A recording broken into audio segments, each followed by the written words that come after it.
ضربات ترجيحية. إنها فاس تحتفل بهذا الإنجاز العظيم. قد كان لقاء جد صعبا، لكن الحمد لله انتصرنا. الضربات الترجيحية التي كان بطلها الحارس بونو.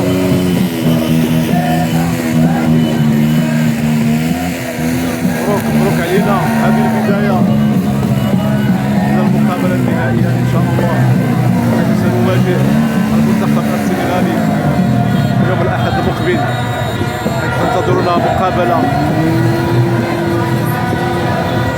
صعبة، يمكن أن نقولها صعبة، لكن عزيمة اللاعبين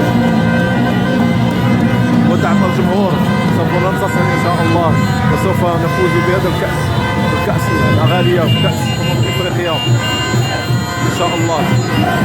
إنها فاس يا سادة، إنها فاس.